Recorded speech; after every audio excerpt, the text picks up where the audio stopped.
is Autonomous Conflict Detection and Resolution for UAVs, with the subtitle on integration into the airspace system.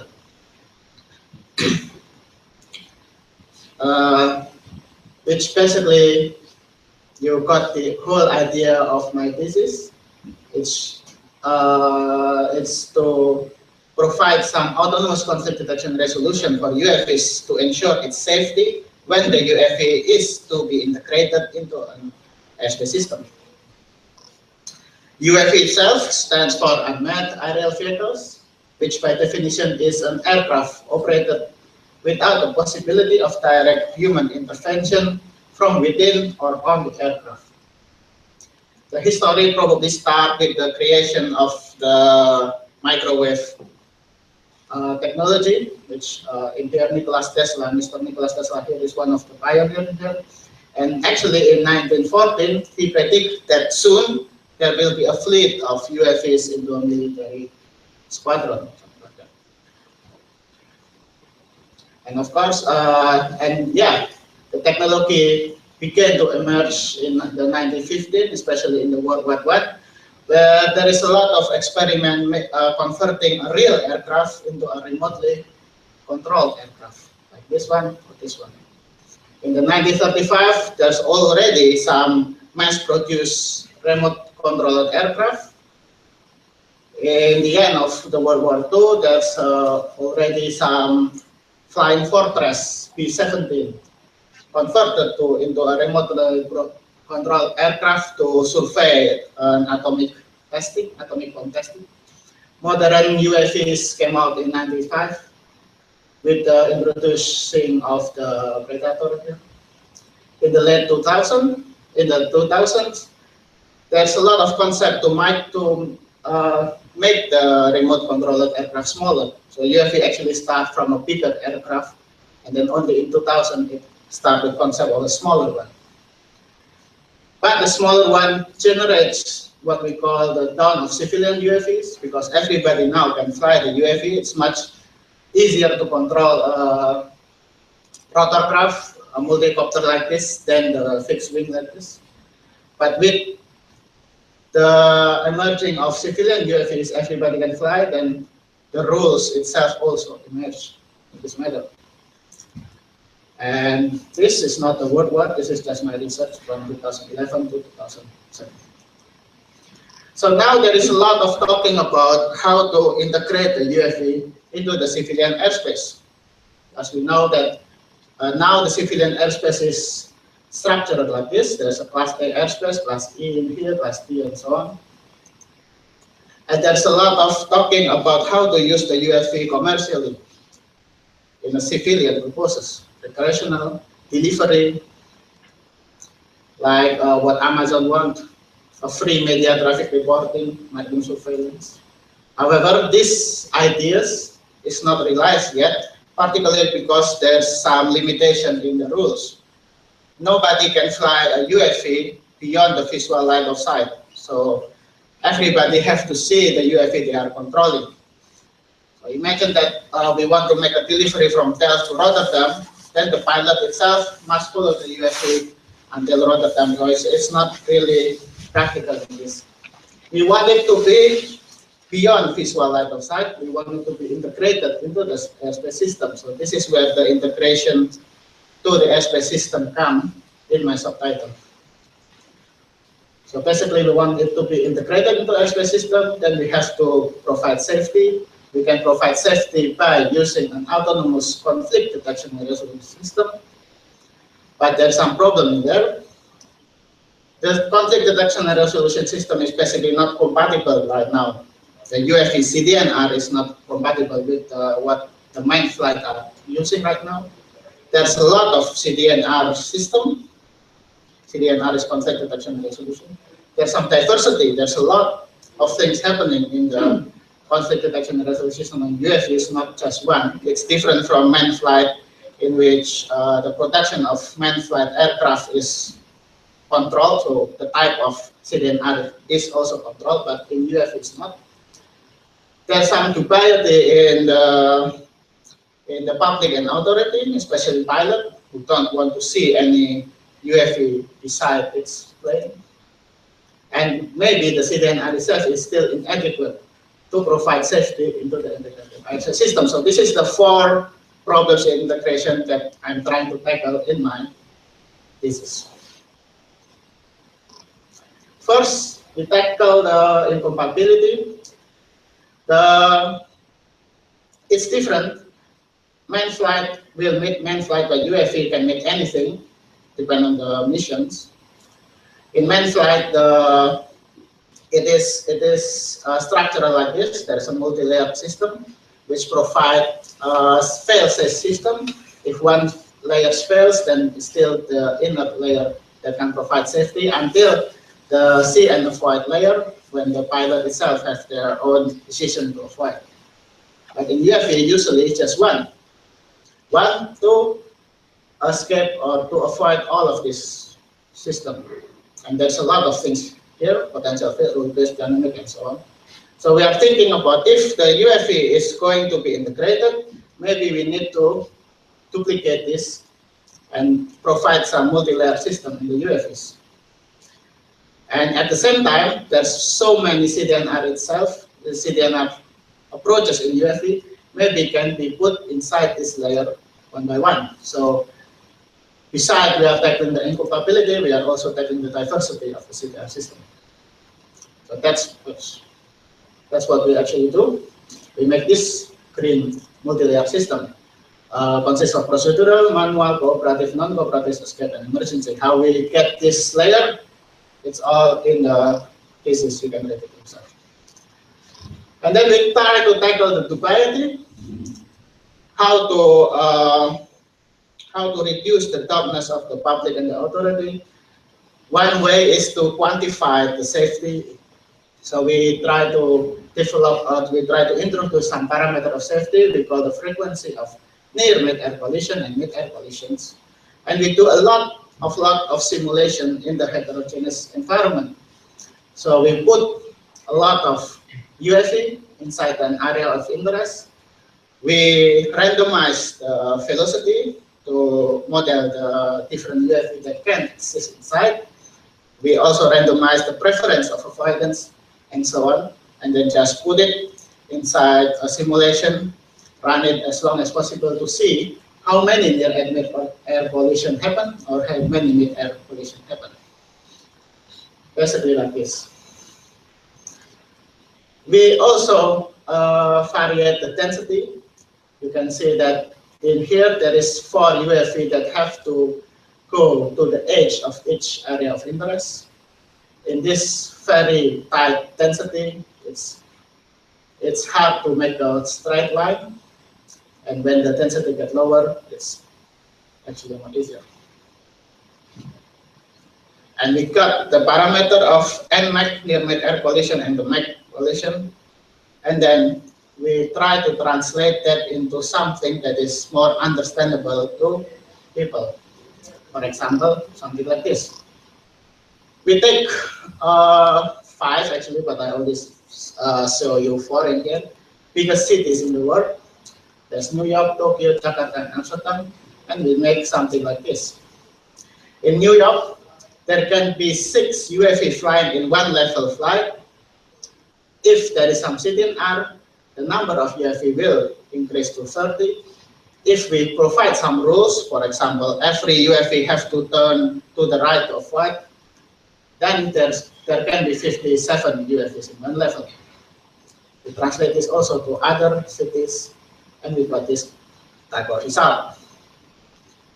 So basically we can achieve the equivalent level of safety with the air manned flight with this number of UAV in one level altitude. Remember, this is just one level, so if you have 16 level, then the number will multiply. So we already tackled the incompatibility, diversity, and dubiety here. If you remember this layer, we survey a lot of articles, 64 articles, 64 good articles, so it's the one who have most citation. We found out that from 64 articles, there's only 6 that match the manual system, 10 that match cooperative, and 5 that match non-cooperative. Most of them are in-betweeners. So it's almost matched with this, but there's something need to be modified to be exactly inside this layer. So this is what we do to tackle the inadequacy. We take one method that is between the cooperative and non-cooperative, that we call velocity obstacle method, and then we modified it to make it match with the layer. First, we put the visual rule, the right of way, into the velocity obstacle method. How we do it is in the thesis, and we call a new method called selective velocity obstacle. And then again, we smash them inside the simulator and see how the UFE will react again. And I'm quite happy that all of them are still following the same rule with zero collision in the Monte Carlo simulation that we simulated. Next, we try to make a non-cooperative, but also together with escape because it's actually the same algorithm. We try to make the velocity obstacle in three-dimensional, so the UFE can exploit the three-dimensional space around it, not just two-dimensional.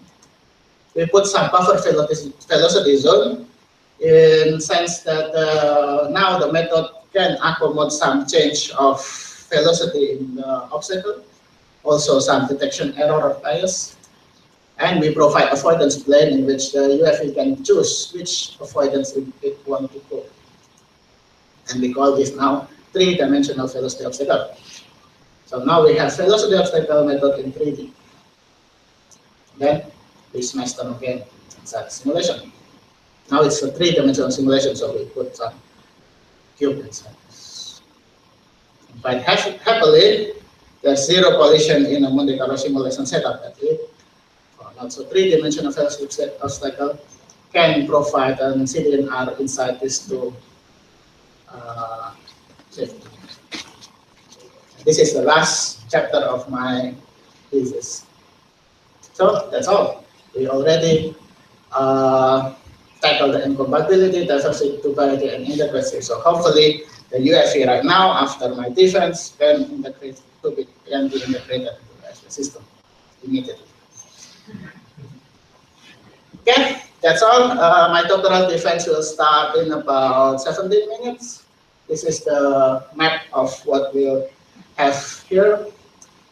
There will be a professor from Indonesia, my new boss, Hari Muhammad here, Professor Delahai from ENAC, Frank Pusing from NLR, Ricky Koran from TU Delft. We know Bob Mulder will be there. Eric Jan, my promoter will be there, there's a German, and then Janko Hoekstra, my old boss, will be there. That's all. Thank you very much.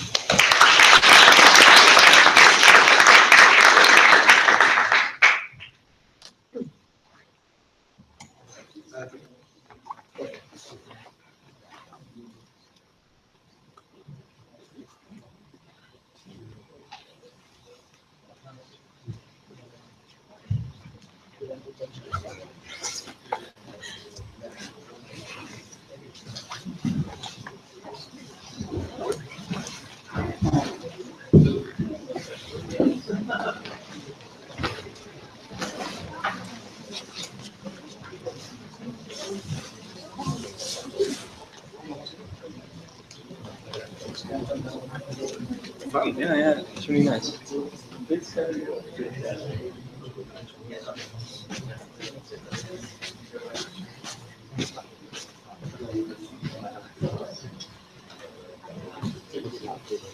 Yeah.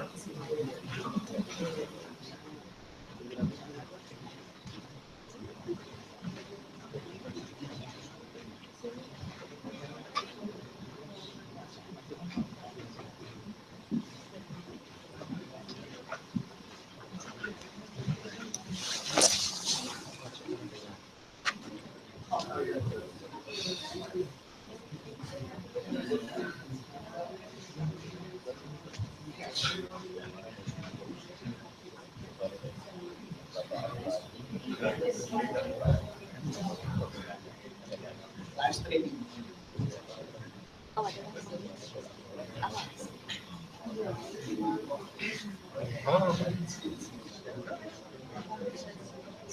Live streaming. bisa katakan.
Kegiatan pertulisan atau tempat sendiri.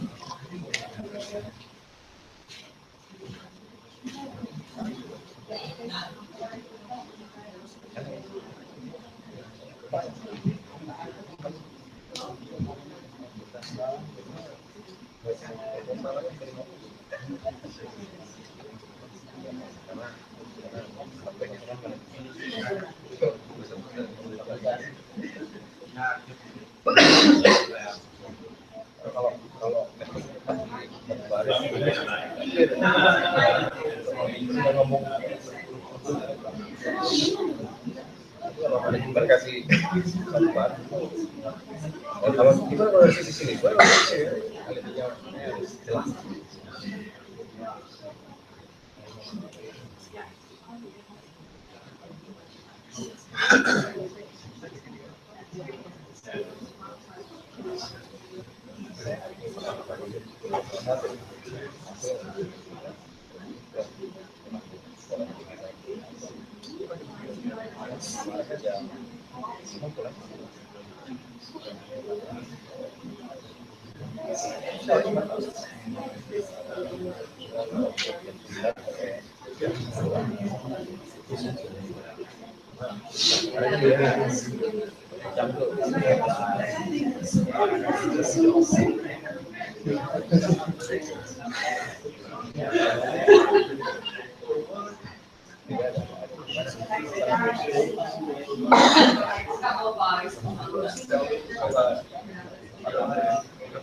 Saya jam 9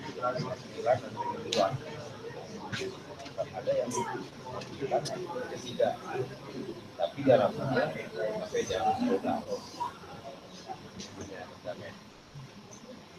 Ya, setiap hari dia sebagai lampu sama.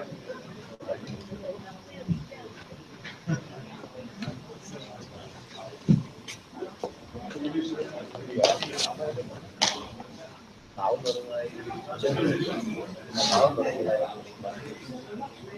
kampung kan itu beberapa tahun. Tahun baru lah.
Bisa gitu kerja tuh.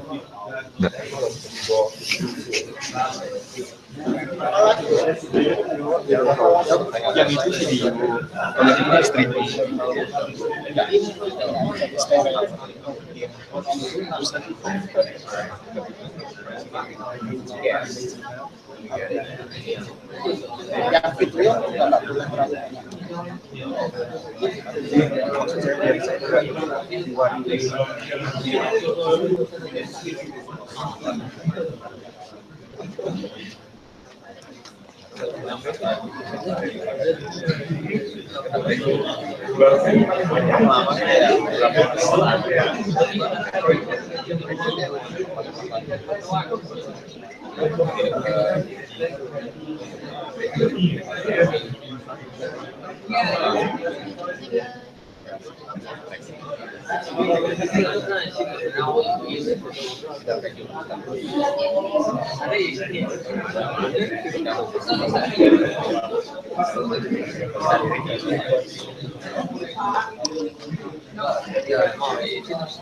然后他妈的上次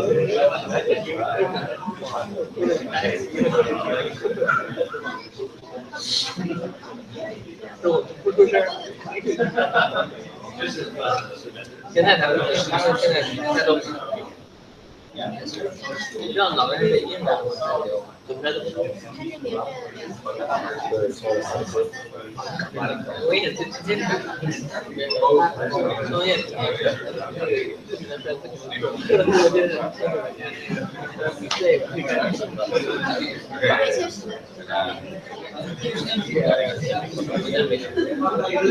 我觉得脑袋水硬的。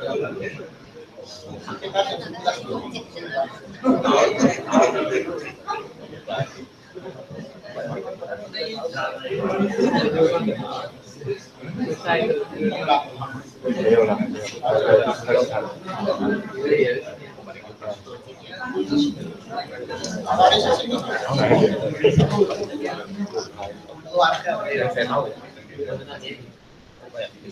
对，我准备让6月。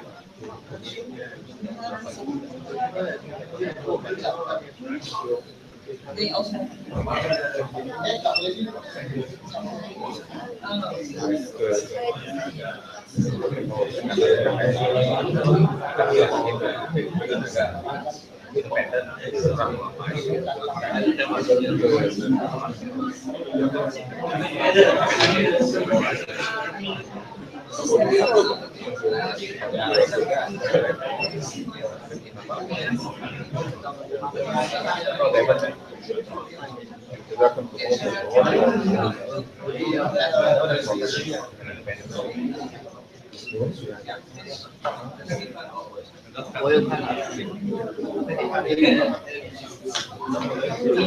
也不走，我就觉得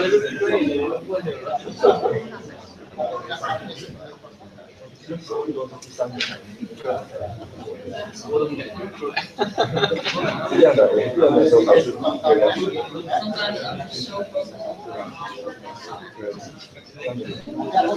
压力才会有动力出来。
Ik open de zitting van de commissie ter beoordeling van proefschrift en stellingen van Yazdi, Ibrahim, Jenie, Master of Science in Aeronautics and Astronautics, geboren in Surakarta in Indonesia.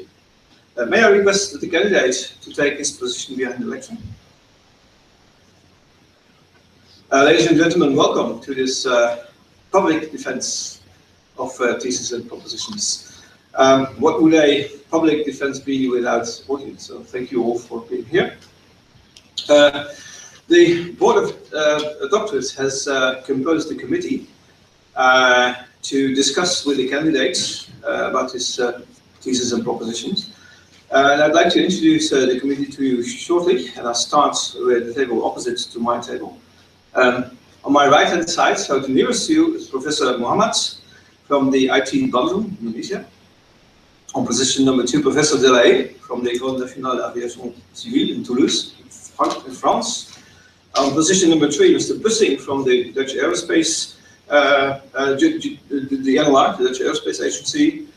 Position number 4, Professor Curran, Professor in the Faculty of Aerospace Engineering at TU Delft.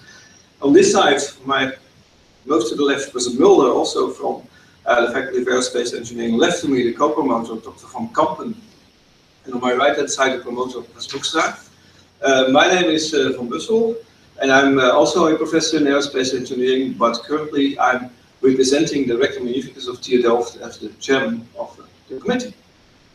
Having introduced the committee, I'd now like to start with the questions, and I'll do that by giving the floor to Professor Muhammad. Professor Muhammad, would you please start with your questions? Thank you, Mr. Director. Welcome, promovendus. Almost 5 years you did your research on the autonomous CDR for UAV. I think you have successfully implemented your CDR algorithm for UAVs in the existing airspace management system, although only through the numerical simulation. I give the highest appreciation on your research work and the current research result. After we have some discussion with you and reading your very nice dissertation, I still have many questions, but I would like to ask you only 2. The first question is related to the vehicle dynamics. In your simulation about the CDR algorithm, you consider the UAVs as a point of mass. However, when many different types of UAVs having their own flight dynamics and control characteristics are flying together in the airspace management system, how could you manage that into your CDR algorithm? This is my first question. Did you understand the question? Yes. Then please respond to your halfway opponent. How clear the opponent? Yes, indeed. Dynamics of the vehicle itself is a part that we skip at this beginning of the research, because we are trying to look the safety as a global parameter. You can see that in a heterogeneous airspace, the character of UAV can be different, the CDNR can be different. That's why we try to make that difference into just some parameter which we can randomize into a Monte Carlo simulation that you've already seen in my thesis. However, dynamics is one part of what we are thinking about, but dynamics is for if we are trying to look the UAVs one by one per UAVs.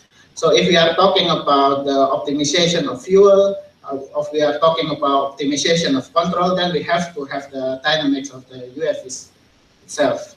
However, it is right now simulating all of the UAVs with the dynamics itself. For example, 100 UAVs will take cost in the computational method, in which we trying to make a Monte Carlo simulation by simulating around 100,000 or 1 million simulation. So I will suggest, if we want to use the dynamic, if we have a UFE, then we want to model it and we want to know how safe this CDNR system in our own UFE inside the airspace system, the whole airspace system. I will suggest that we try to model the dynamics of our own, but the environment will still better to be a point mass. So we can still make a Monte Carlo simulation. We can still run it in various randomized numerical system. We can variate it.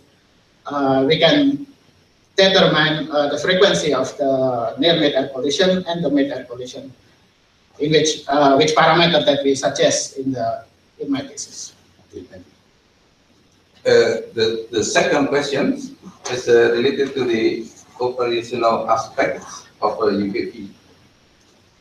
I would like to hear from your opinion how to manage the flight operation of a UAV, including drones, for example, in the developing countries, like in Indonesia, for example, because there is no regulation yet in Indonesia about the operational of the UAV.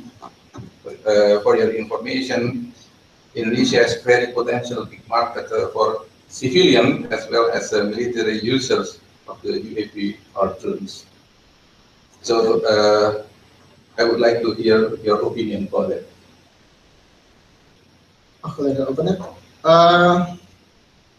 In developing country actually have some advantage in this matter, because they can actually see what's happening now in the developed countries, in which developed country is still also not ready for the integration.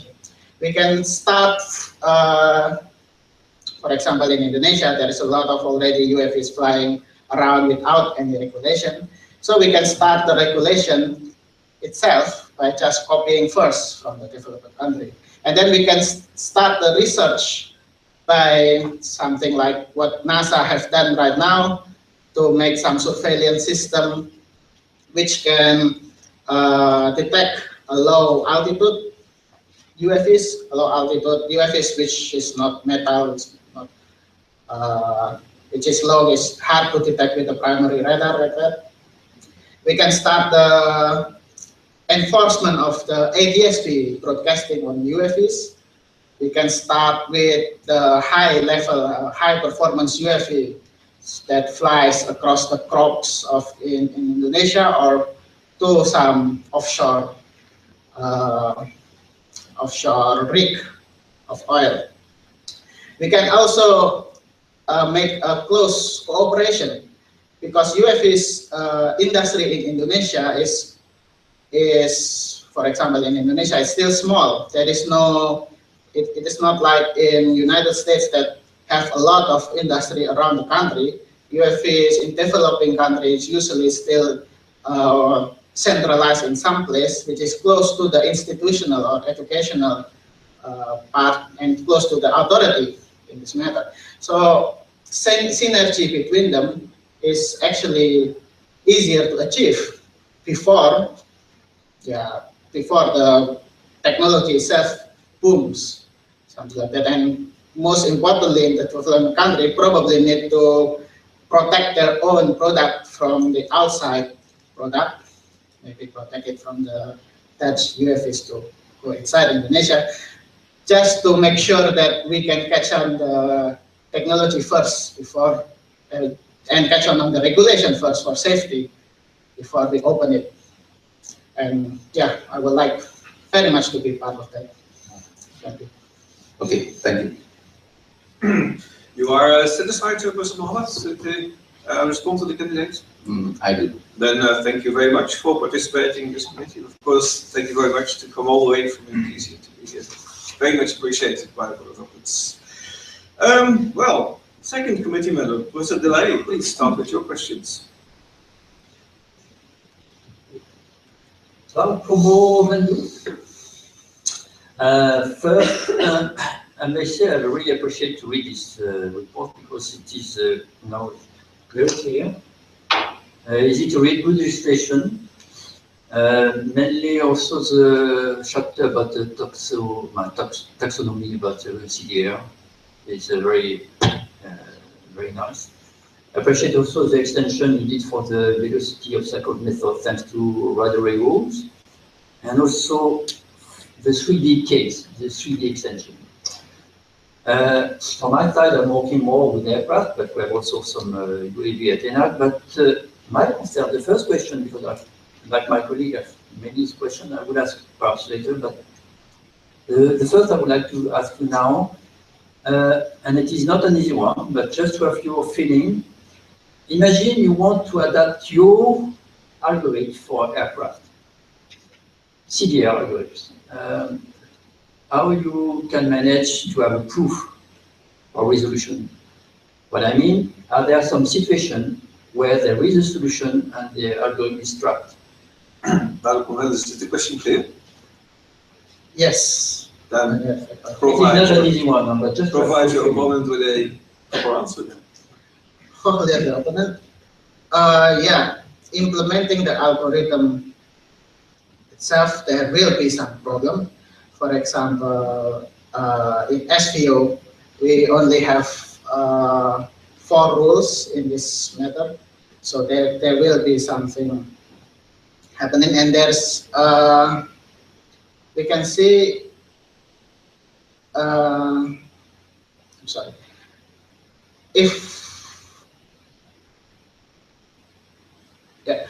We are trying to prove the CDNR using the Monte Carlo simulation, in which we try to randomize the position, randomize the heading, and so on, and then also randomize the preference of avoidance to see whether the algorithm can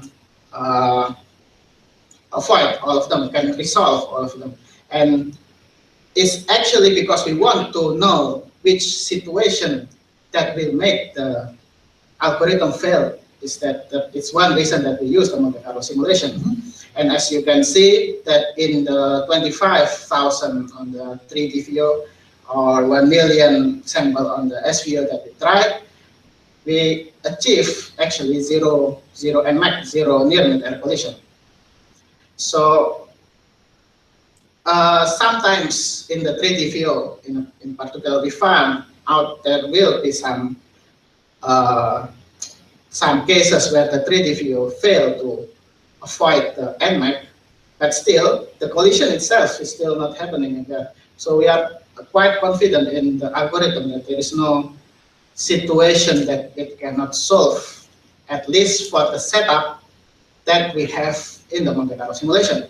Of course, there's some exception if you have maybe some chaser UAV inside that simulation, or if we have some UAV stopping in the middle of the airspace, or if there's some UAV that have an extreme difference of velocity, then that thing is not tested yet in the setup, in the Monte Carlo setup, but it can be future work that we hope we can still continue this framework. Thank you. And I've also appreciated the way you compute the capacity of the airspace with layer. And again, sorry, but I'm coming from ATM, but how do you investigate this a way to extend this approach for the real airspace capacities with aircraft? You mean for the aircraft with the main flight? Right, the real aircraft. You are, in order to adapt this method to determine the capacity, to measure the airspace capacity for the aircraft. How do you see the adaptation? I don't know if it is easy also. But, opponent. First of all, the research itself is. I assume that you mean the research I did in the 3rd chapter, right? When we put a lot of UAVs inside the airspace. You compute the capacity for the capacity for one altitude, and that's only for a range which actually model the UAVs. We haven't put some cases where there's an extreme difference, which will mean that manned flight flying around the crowd of UAVs. So if we want to... I don't want you to misunderstand my question. You forget the UAV, how you could manage this approach for aircraft? Or for aircraft, right? Is there a way to adapt? I don't know. Just to... Well, the framework itself is basically we can just put, because it's still a point mass simulations, there is no dynamic inside that, so we can just put a range of velocity that it models the aircraft, for example, until from half to 0.8 Mach to compare it to the aircraft, so the aircraft will be.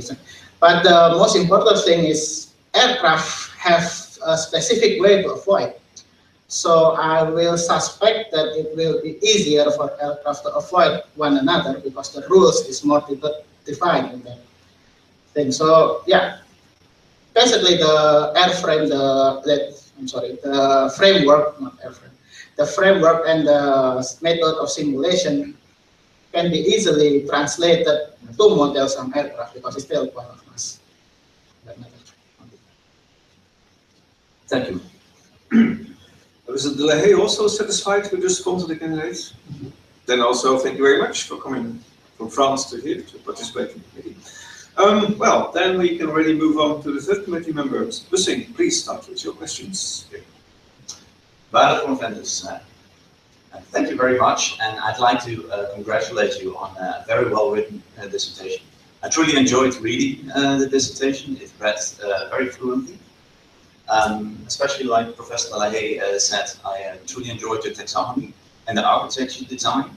I think it forms a basis for many oncoming research and other researchers basically to look on and to continue this research on and have a framework to base it on. I have a couple of questions. I'd like to start off with actually a simple one, maybe, hopefully. In chapter 3, where you did your safety analysis, you looked at target levels of safety for the NMAC and the MAC values. And you chose there the target levels of safeties that are currently applicable in manned operation. I was wondering why you chose those numbers, as we could consider in the future UAVs having conflicts with UAVs over desolated areas like deserts and stuff. So could you tell me why you chose the target level of safeties from manned operation? Well, this question is clear, I suppose. Yes. And provide your opponent with a nice answer.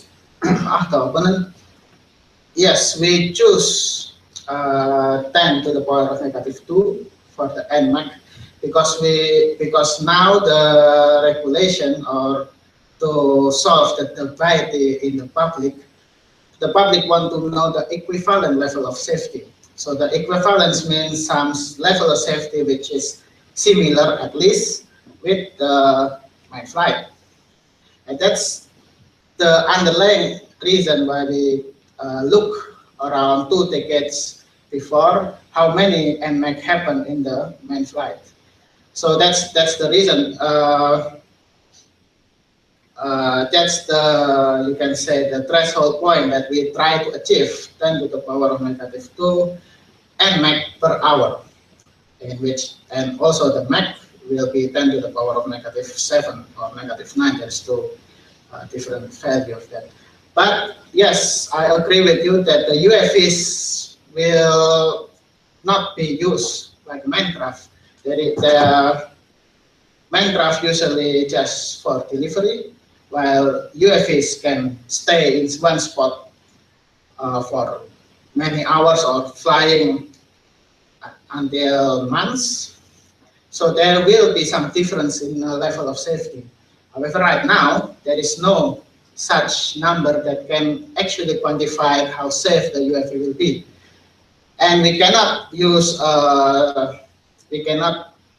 just zero collision at all time, because that's actually not possible for anything. There will be some time that it will fail. But at least the algorithm itself can achieve 10 to the power of -2.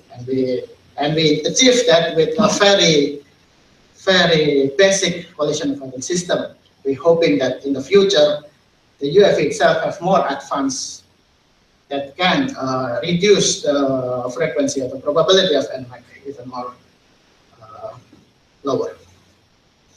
I'd like to follow up on that, talking about maybe utilizing and using a different metric. Since if we're talking about, again, UAV on UAV over an unpopulated area, or in general, can you think of a different metric than the target level of safety with NMAC and MAC that might be applicable? The opponent?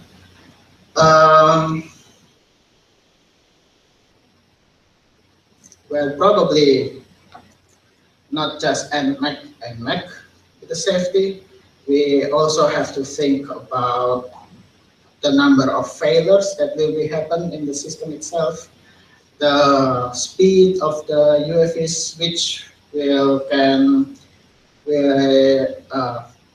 faster UFV will cause more damage than slower UFV, so we need to also consider that as a metric. So kinetic energy of the UFV itself, the size of the UFVs compared to the velocity of the UFVs, it's also possible to be defined. But most of all, it's probably the robustness of the UFVs in the environment itself. You mentioned if we try to fly a UFV in the desert, then we have to know how robust the UFV will be, because sand and wind will also affect the safety of the UFV.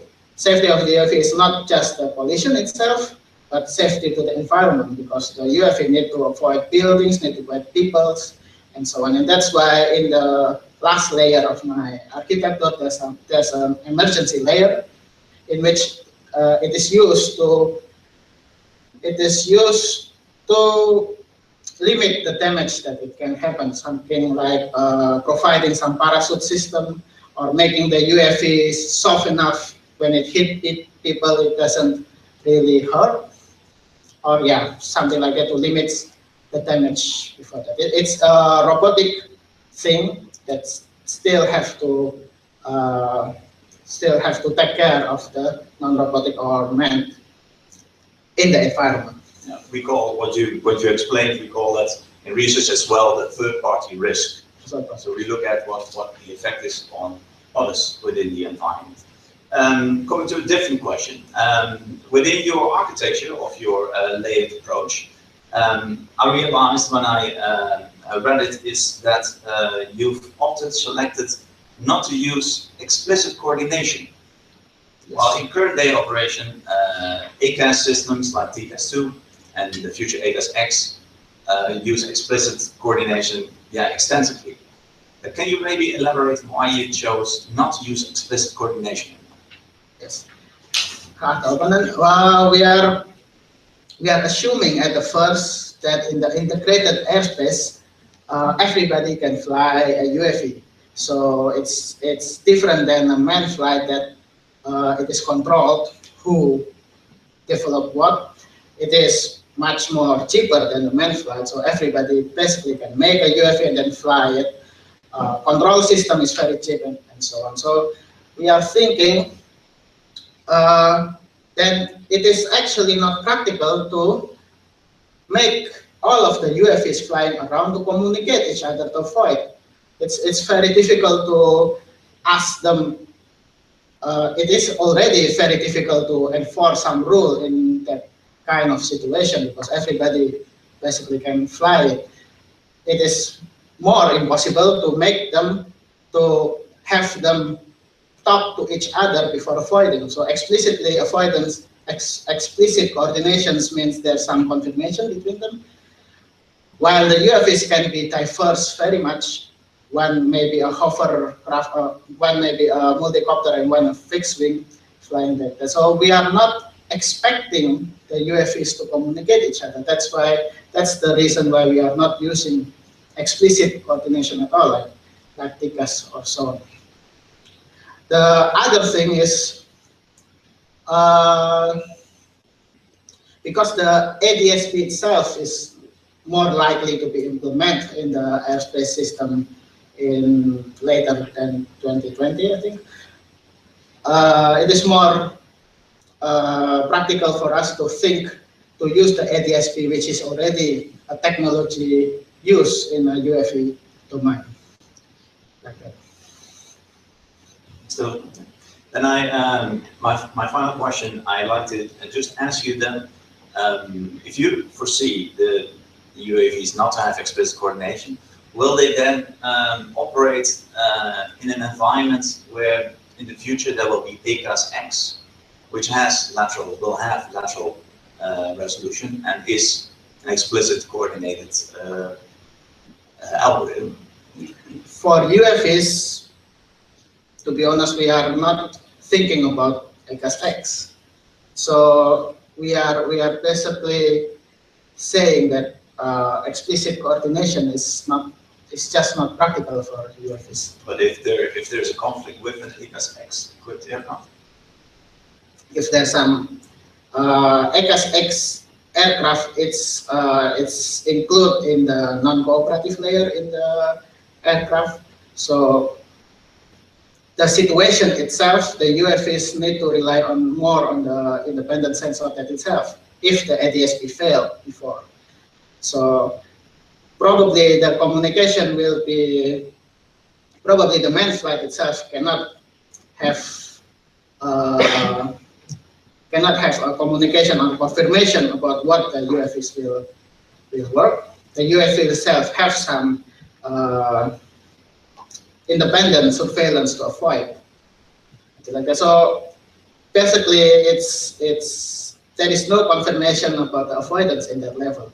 The ADSP will still give some kind of confirmation of the movement itself. But if that's false, then it's up to the sensors of the UAVs, and the main flight will have to skip the TCAS and go to the see and avoid system. Thank you. You're satisfied, sir? I'm satisfied. On those, with the response to the candidate, and also thank you very much for your participation. That means that the floor is now to Professor Curran. Please start with your questions. Dank u wel, meneer Director, Harde Promovendus. I would also like to give my congratulations to you on a very nice thesis, a very nice cover, of course, also, with just 2 UAVs. Also, I noticed a lot of your work has already been published. You've a lot of publications, so the work's already been well reviewed, so congratulations on that. I have a few questions, of course. I'd like to ask something about the figure that you have on page 23, which is basically a sort of a summary of all the CDNR approaches to taxonomy that was referred to by my colleague earlier. The first question is, you made the decision to turn off certain options.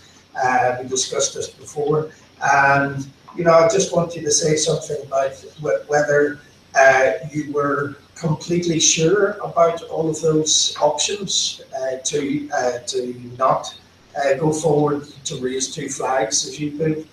And did you in some way validate that with expert validation, for example? Well, is the question clear? The opponent. Yeah, we are raising a flag. It's because we are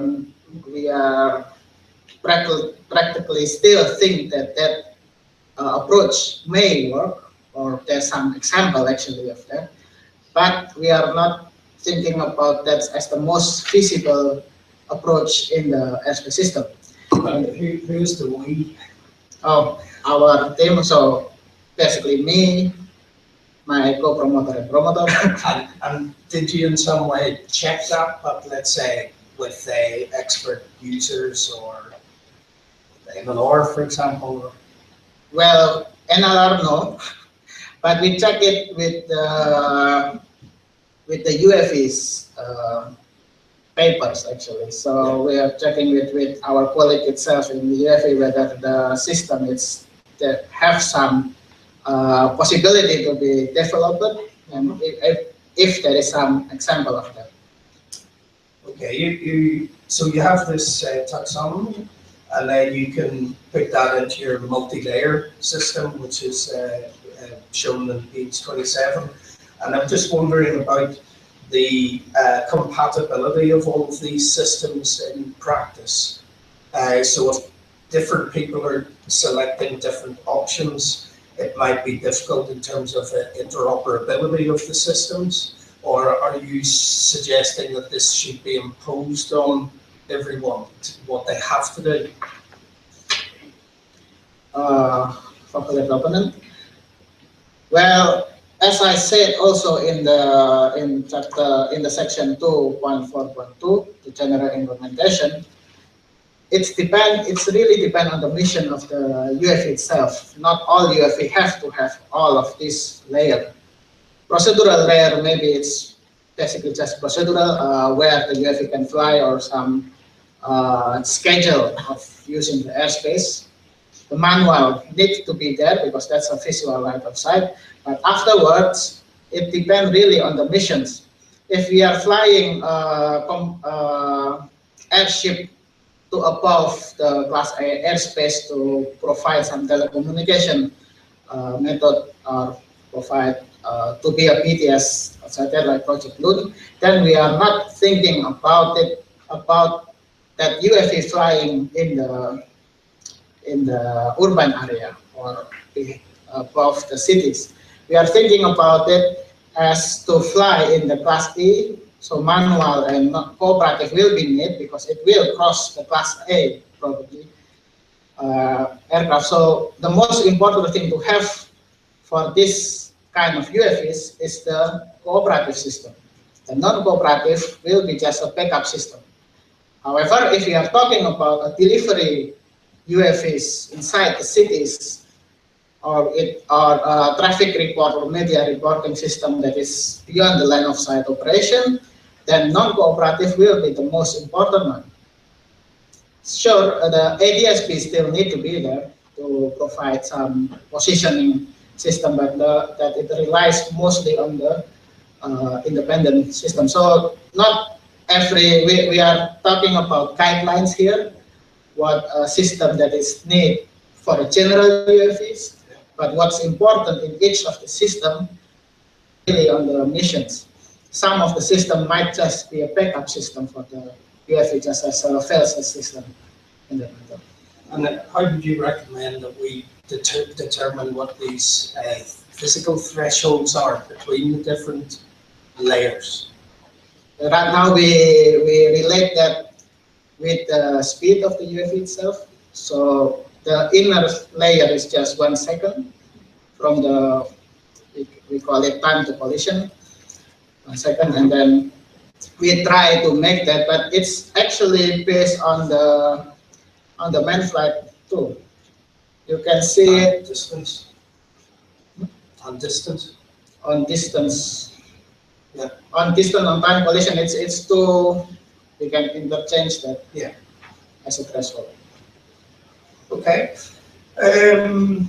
Yes, certainly you already answered some of my questions on the simulation, but indeed you've looked at the cooperative and non-cooperative layers, and you use this nice sort of periodic boundary condition technique.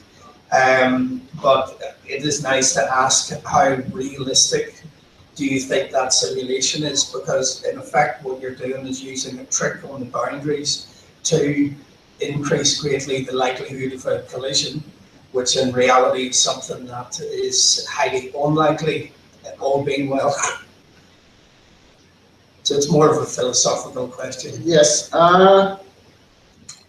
We are looking, if we are looking as a global system, then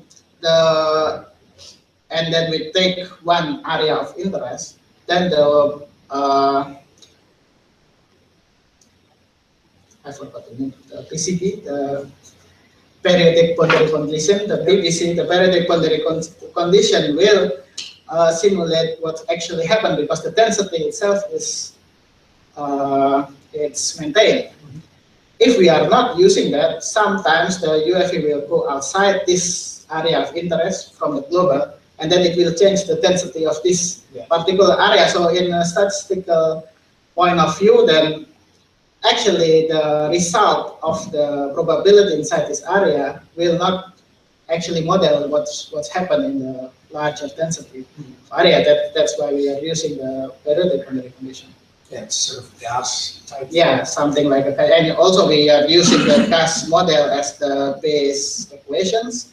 So basically that's also what happened in the gas simulation. If we just take only the area of interest. Could you imagine taking this technique and in a sense adapting it for some of the other layers? So if we were at the emergency or escape layer, you could add things and topology. The framework is already there, and we already tried 2 layers actually in there, the non-cooperative and the cooperative one. The cooperative with implicit rules. However, the rules is not as defined as the SVO rules. It's just the rules is only going to the right. So the avoidance always goes to the right. We already tried in 2, but we actually can try it in each layer that we want. The only thing is we ran out of time to test each layer of that method. But we also actually want to try before we decide to stop the research. We also want to try what if there is one that is cooperative and the other is non-cooperative. We also want to try what if there's some chaser UFE inside that airspace. Something like that. But that's only to introduce the framework. But for next work, a lot of things can be tried. So you've left a certain amount of work for your promoters to carry on with. Yes. Which is very nice. I would like to ask just one last quick question, which is based on a proposition from the director.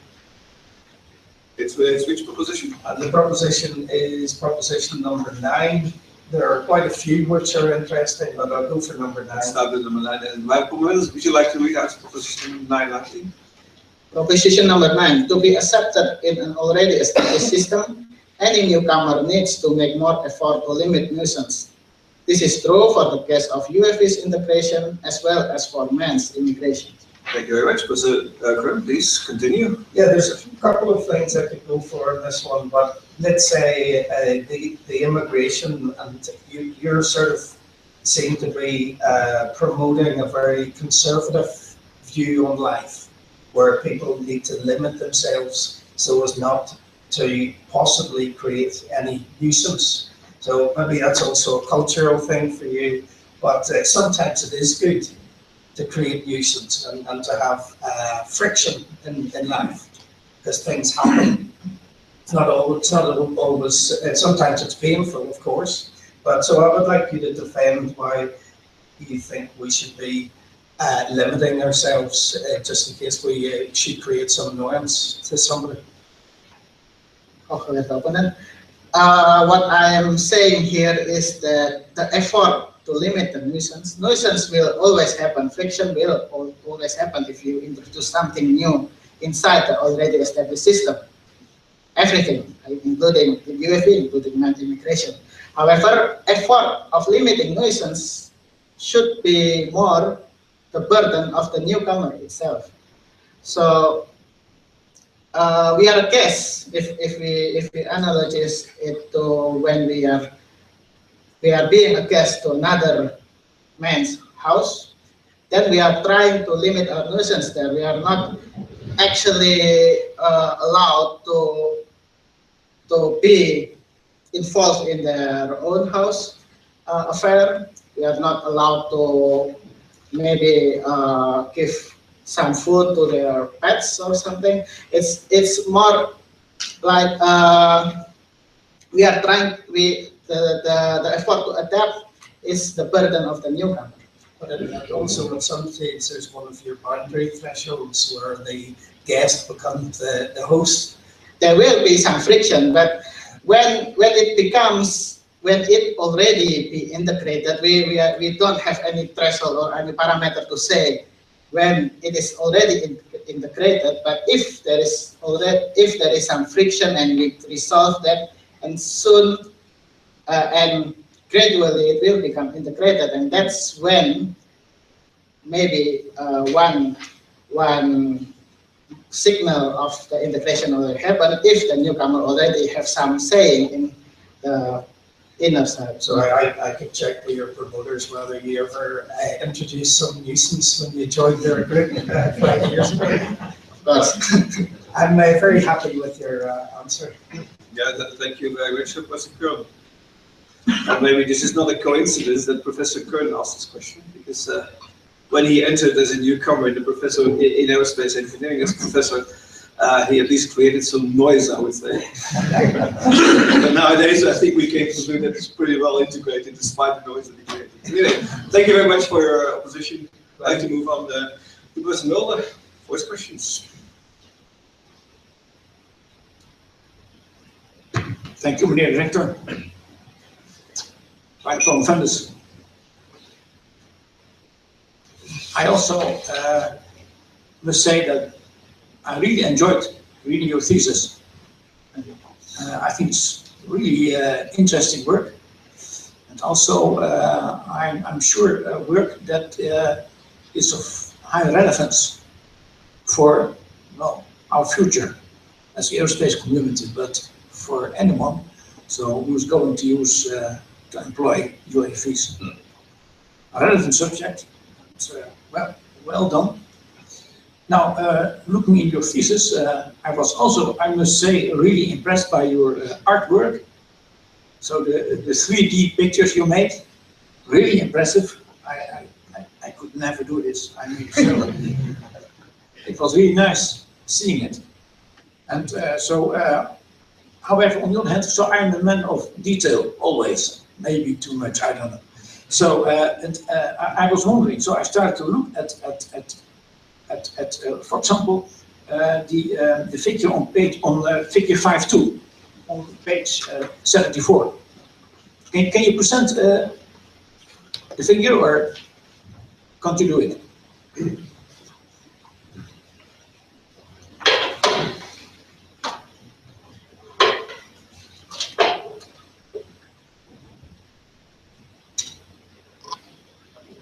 Yeah.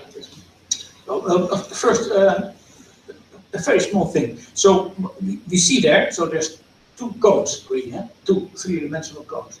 And then on the left-hand upper side, there we see a reference frame, right? A reference frame, it's floating around. I mean, XB, YB, and ZB. Yes. Right? And so what do you mean with that reference frame? I was wondering. How can I open it? The reference plane, it's the body axis plane of this on-ship that we have in here. So the HP, YB, and ZB on the Cartesian coordinates. Okay, and now, so also from looking at this other figure, so figure 5.4, you don't need to present it now. I understood that it is really a vertical reference frame, right? So the XB and the YB axis remain horizontal, in the horizontal plane? Yes. Yes. So it's a vehicle carried reference frame? Yes. But still, so the orientation is horizontal and vertical. Yeah. Yeah. So it's a vertical reference frame. Yes. Yeah. Okay. Now, so we have there the three-dimensional cone, and that's an extension from the two-dimensional cone, so the triangle, yes, which we developed in our group earlier, so many years ago. And you call it the, what is it, the velocity obstacle method. And you applied it to the UFA regime, so to say. And then, so there's this nice extension in chapter 4, called the selective obstacle method, and where you apply rules of the air, and then you can show that the method of avoidance becomes much more, say, efficient than before. And I think, well, that was really a clever and nice idea to do that. And then we move to chapter 5, and there, so is the 3DVO, so the uncoordinated escape maneuver for avoidance. So it is the, what is it, uncoordinated escape maneuver. Yes. Yep. And it's of course for avoidance. Now that is so based on the three-dimensional cone idea. Yeah. Yes. Okay. Now, just from my understanding, so what you need to do now in order to avoid the intruder, the obstacle, is that your own velocity vector should be outside that three-dimensional cone. Yes. Okay. Now, and again, another technical thing is if we move now to figure 5.4.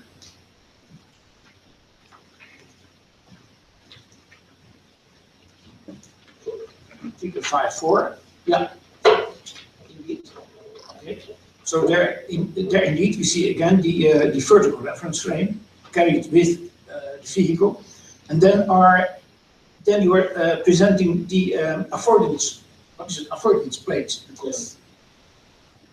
And so if you take the pink affordance plane, so with the slope, so not vertical, not horizontal, but in between. And so you sketch there an escape maneuver. So it's a curved trajectory. They do on the pink one. Yeah, this one. Yeah, well, in between. Yeah. Of the yellow one, I should say, the yellow one. Yeah. And so just from my understanding, so there is a curved path, flight path. Yes. And so what does it mean? So if I would like to fly in that affordance plane, so what would it mean in terms of speed and heading for the UAV? That would mean that we are flying on the first selected when it's decide avoidance. So we are changing the velocity vector. Basically, we are changing the heading on the. We are changing the velocity vector on that plane. So at the first, all velocity vector is all avoidance. The velocity vector is on all of the avoidance plane because the avoidance plane is just rotated around the body axis, and then it had to choose where to avoid. It's all actually depend on the UAV. Maybe some UAV prefer to just go down. Maybe it can go. If it select some 45 degree in here, then it will go. It will have some pitch along with some lateral turning, and it will turn in that way. Okay, and just from my understanding, to see if I understand it well, and so if I now flying in that affordance plane, this is slow. So that would mean that I have a constant heading and constant vertical speed, right? Actually, there is two ways to see that. Some of my simulation actually just changed the heading on the first time, but in here it actually changed it between time step. So this illustration, if in the on-chip point of view, will change every time it moves to avoid that cone. The cone itself is also changing, so it's basically we cannot say that the heading will be constant in that in the particular avoidance. You can see also the cases in figure 5.12. This figure.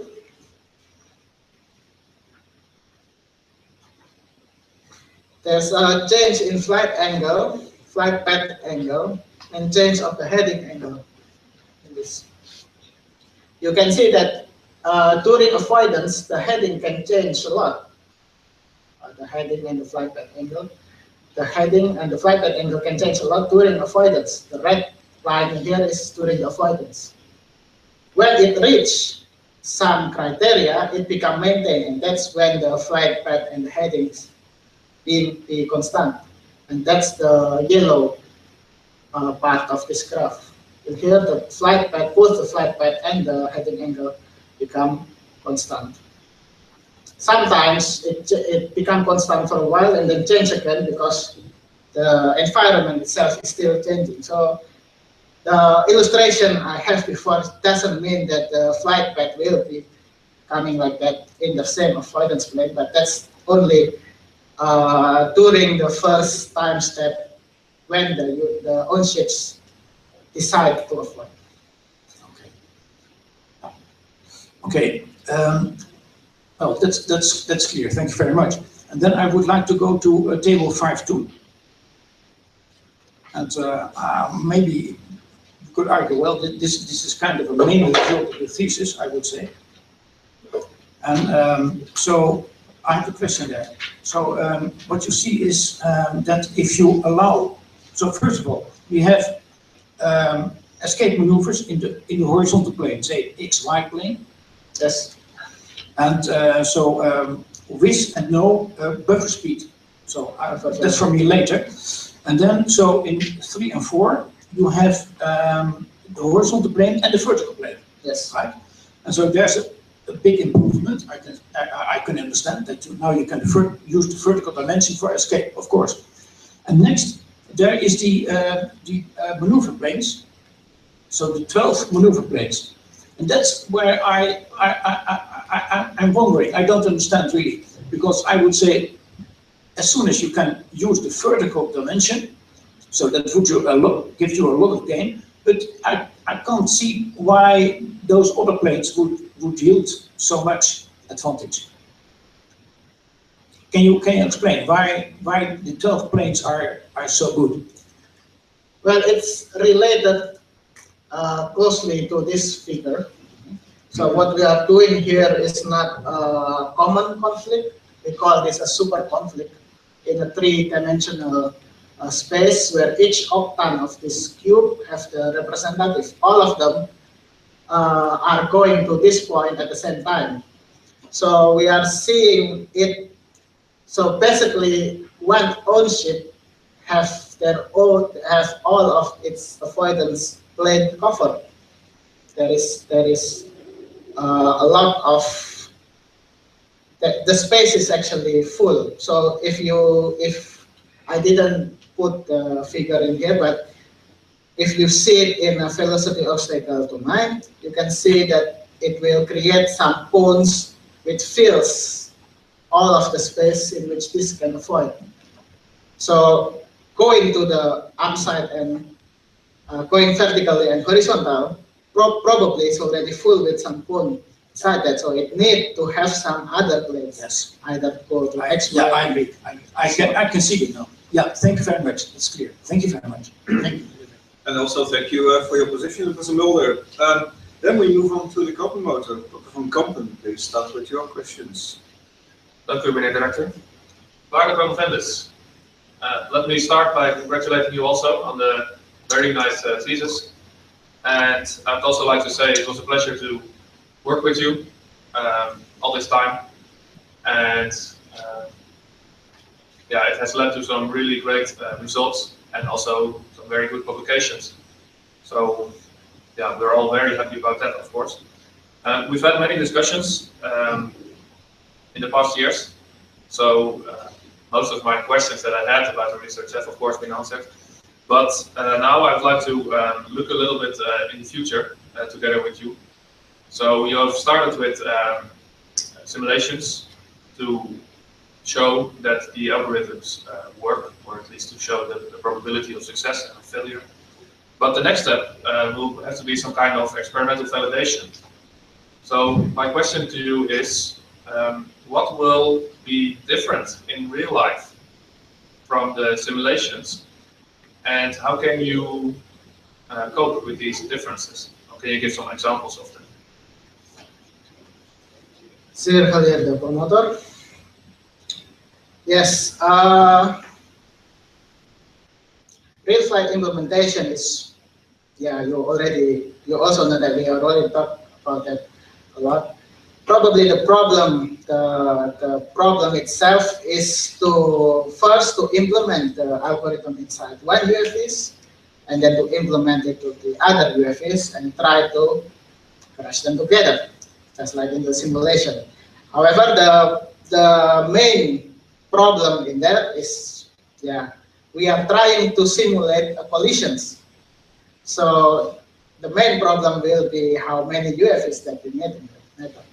The second problem is the algorithm in here is based on some limited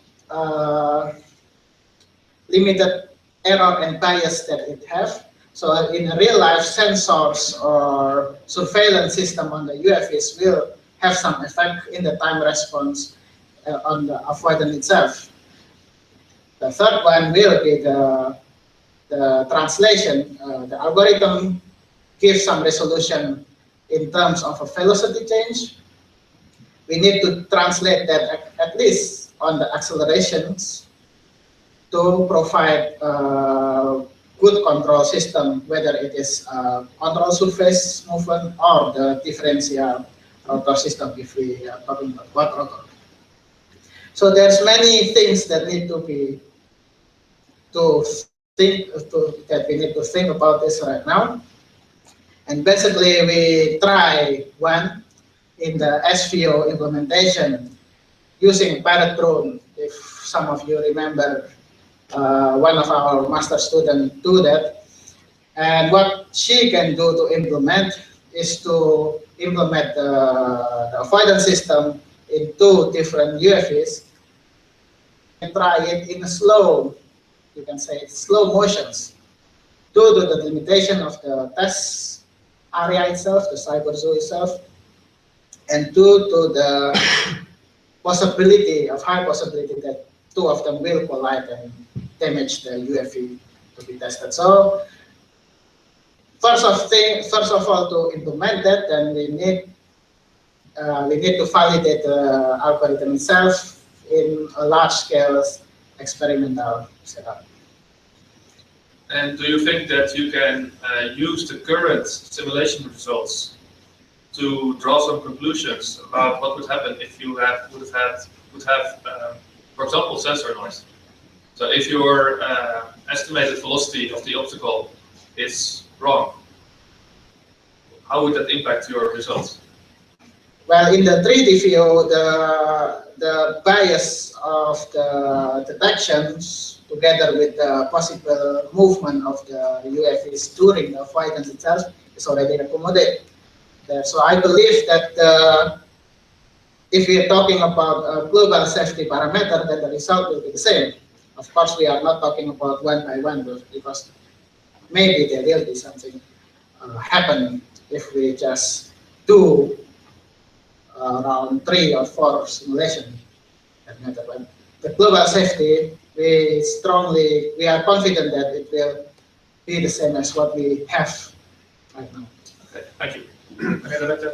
Yeah. Must be fun though to use do the experiment with the collision. Yes. I'd like to give the floor to the promoter, Professor Hoekstra. Thank you, meneer de rector. By the promovendus, also on my behalf, the compliments for this both beautiful and also high value content thesis that you've produced, for which we're very grateful, especially the taxonomy and the 3D velocity obstacle method. We've had a lot of discussions about the content, which is why I specifically have a question on the proposition. It's actually. Thank you, Madam Beagle. May I now request the candidates to take his position back in the audience?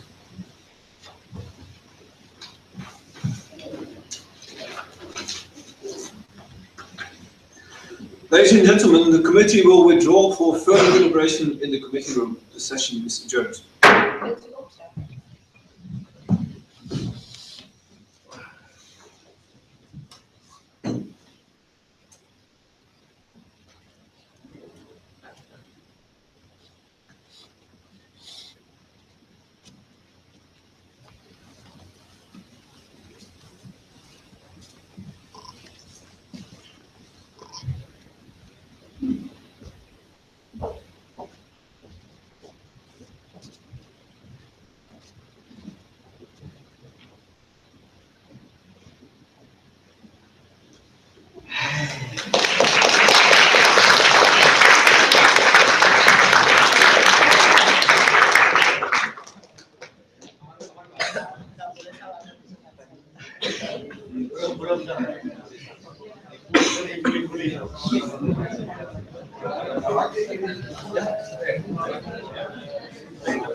Stable live. Much better now. It's stable, but it's not It's not consistent. Yeah. so it's getting.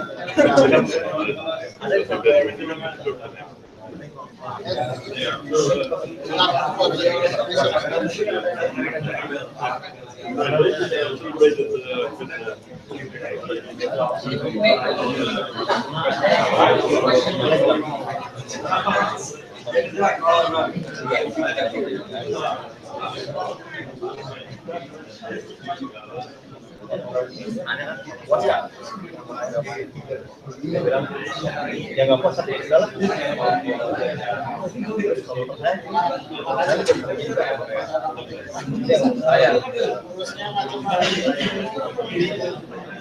Kalau kamu puas tanya terus, nggak puas.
Kalau foto sekarang foto yang masker.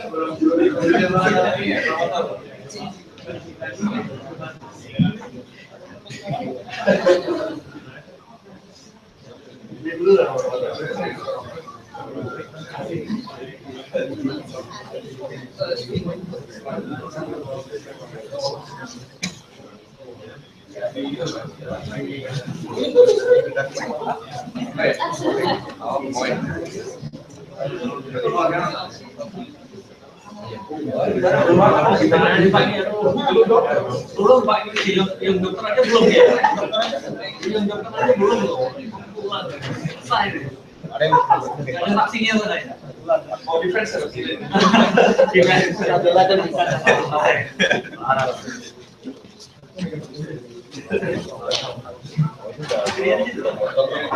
Setiap hari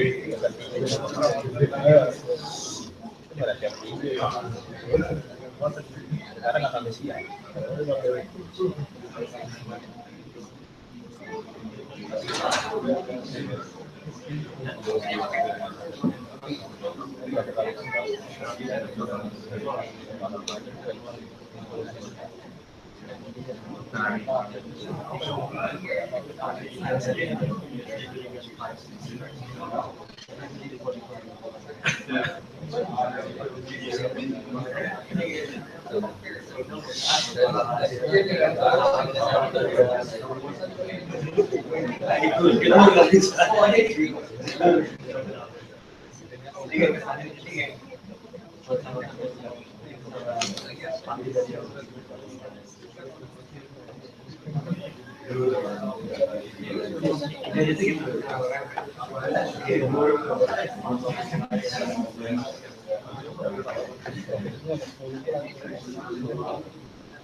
Kalau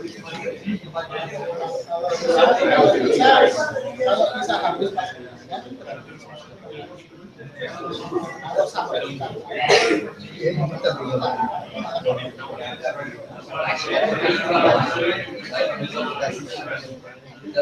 saya masih sampai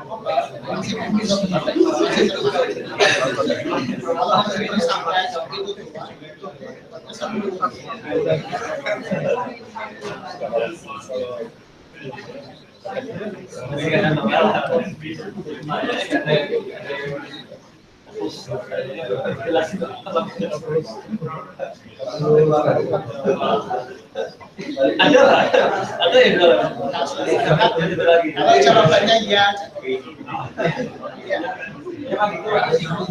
Saya setuju. Kalau nanya.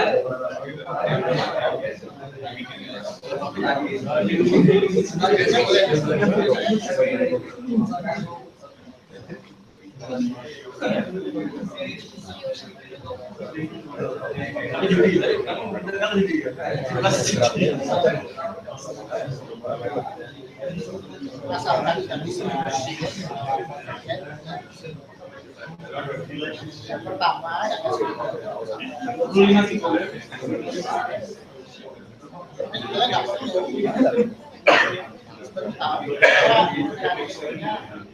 kan kalau kan saya yang tricky itu sekitar soalnya CTNR-nya itu referensi jadi ada lima dimensi.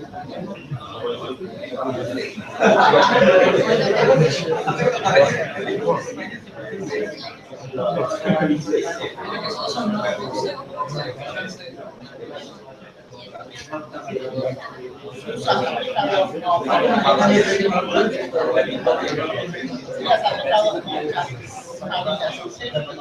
nggak bisa cuma satu. Kalau implementasi satu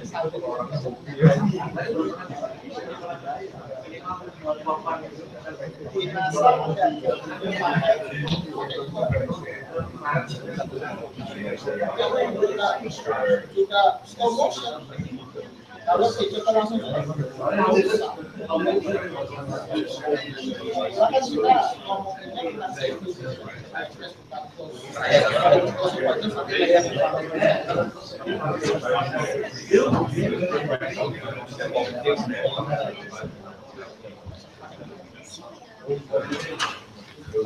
sekarang masih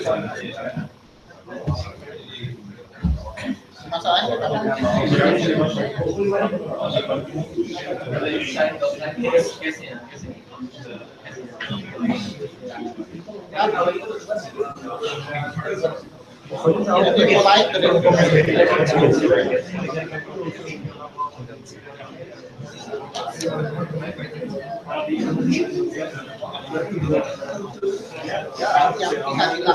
kita model satu aja. environment terkontrol. Mungkin satu ini, nanti kalau kita udah pikirnya CDF kalau kita milih safety global yang memang harus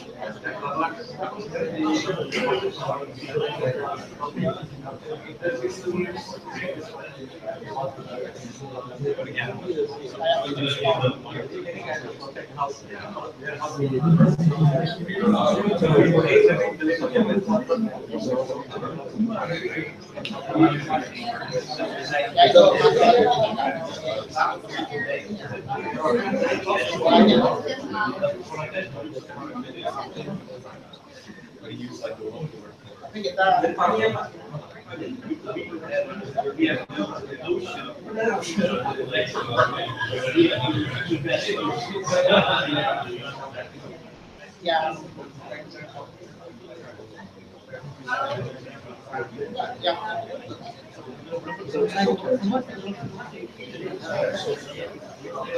kalau kita coba 100 semuanya punya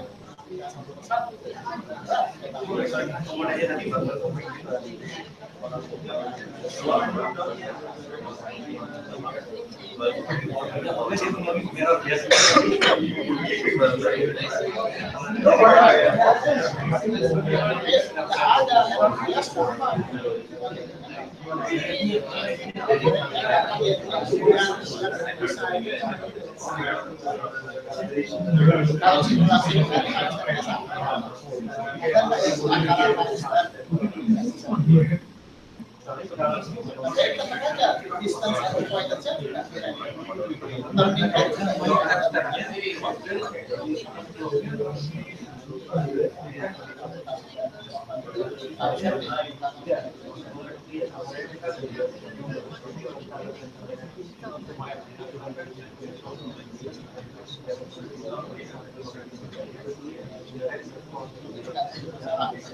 tapi kita kan sekarang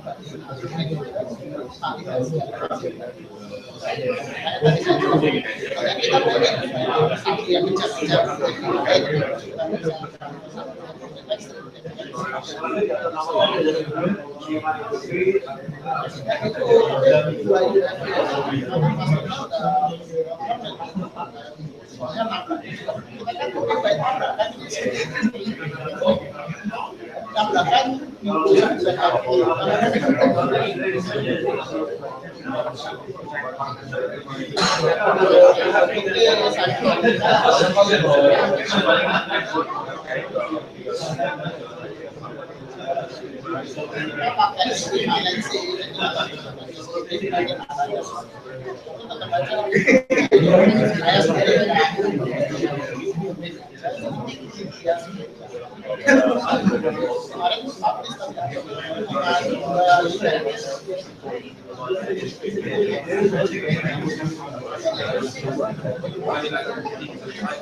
bicara itu satu-satunya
Tawanan satu desa. Yang lihat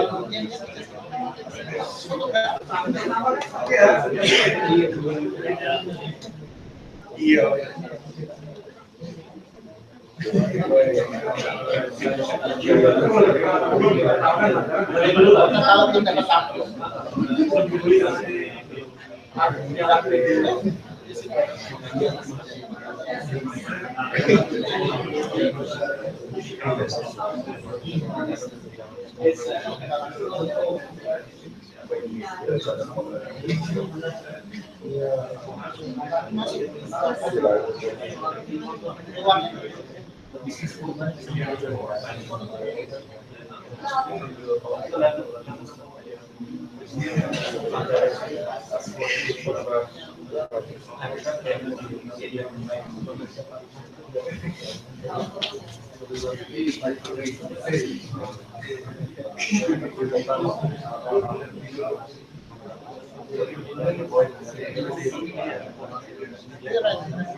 Asumsi awalnya CTR-nya macam-macam. Dari CTR itu kita sederhanakan waktu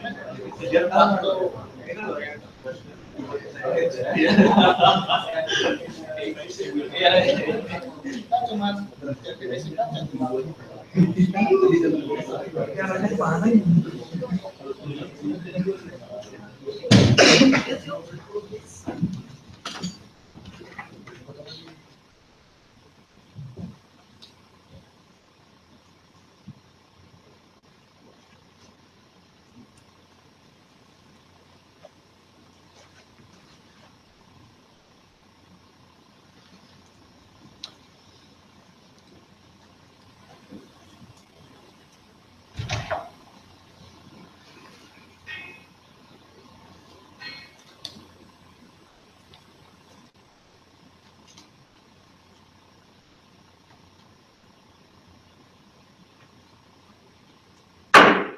I reopen the session and I request the candidates to take position in front of the committee.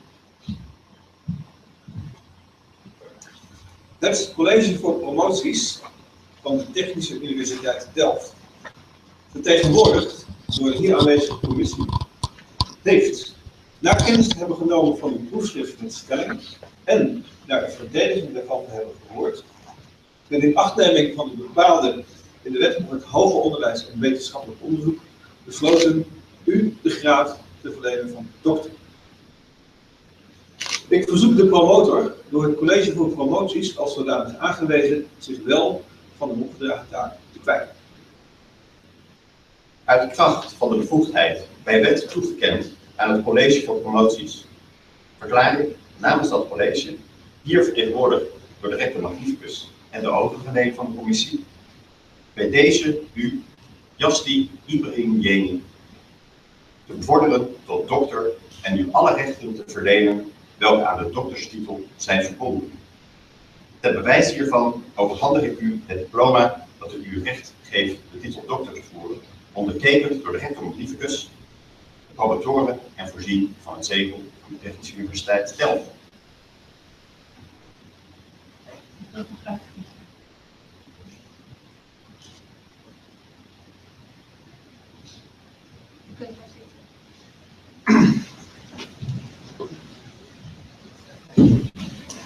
It is the privilege of the promoter to be the first one to congratulate and address the young doctors. So, may I ask you to stand up? Well, congratulations, Dr. Jenie. Dr. Jenie, when he was still Yazdi, started in his PhD in 2011, close to 2012. And he came to Delft via the context of Professor Bob Mulder, in fact, one of the committee members, Professor Mohammed Hari, for which we are very grateful, of course. Their relations made it possible that you came to Delft. Initially, Professor Max Mulder was supervising you. Then Ibrahim became the daily supervisor. And later I became the promoter when I joined the group. So what can we say about Yazdi? Except that he's a really nice guy who has lived here in Delft with his family for a few years. But one thing that struck me is that Yazdi is not just Dr. Jenie now, but he's also an artist. He's a very creative, artistic man. And personally, I noticed this for the first time by the beautiful poster designs that you made for the CNS barbecue. I mean, these are not just posters, they are really pieces of art, that's works of art that you should keep somewhere. With many symbols, some impressions, flavor here and there. And the hardest thing actually, what I think is always is the combination of colors. But always very stylish. But there's more. I mean, we know that many people in our Western civilization are in fact coffee junkies, meaning physically addicted to coffee. But Yazdi beats them all.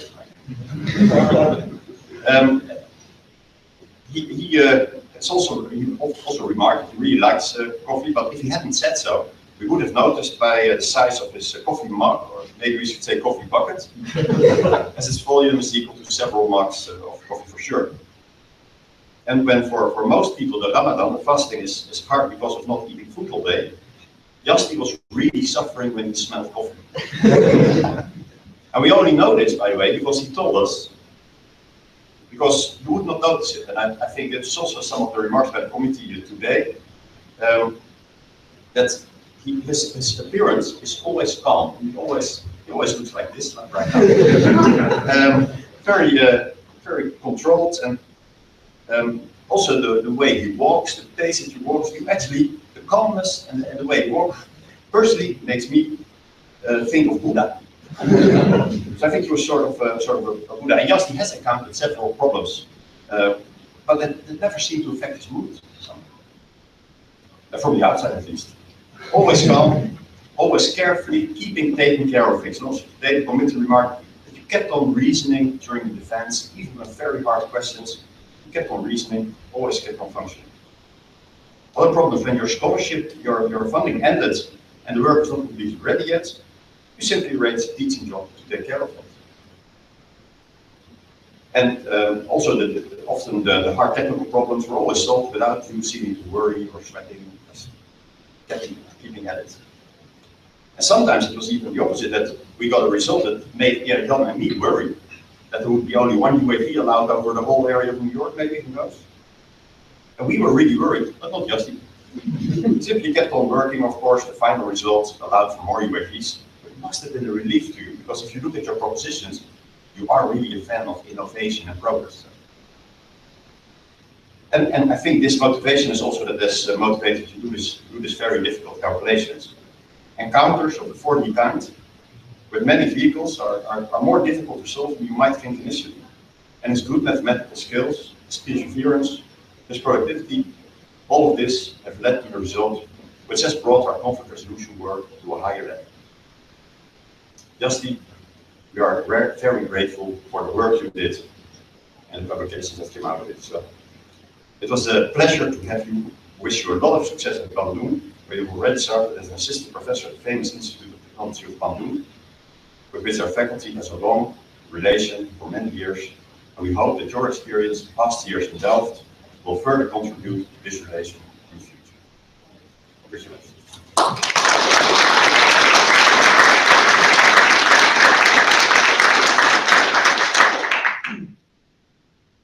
Dr.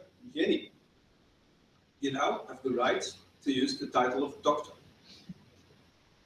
Your doctorate means that society can rely on your judgment, that you act transparently, and that you independently communicate your results and the social relevance of your work. In other words, your doctorate implies academic integrity. I wish you much success with the responsibilities that come with your new status. Of course, also on behalf of the Board of Doctorates of Delft University of Technology, I congratulate you and your family back home in Indonesia on earning your doctoral degree. Dear Dr. Jenie, you now may return to your seat. Ladies and gentlemen, I'd like to thank you for your presence, and hereby I close this academic session.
It's all sure.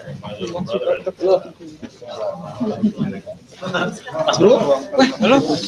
Mas Bro, ya,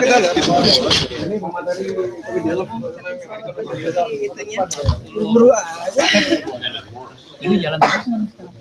ini mau saya. Lu mau masuk dulu? Di situ Pak beneran. Coba saya lihat biar ada gambarnya.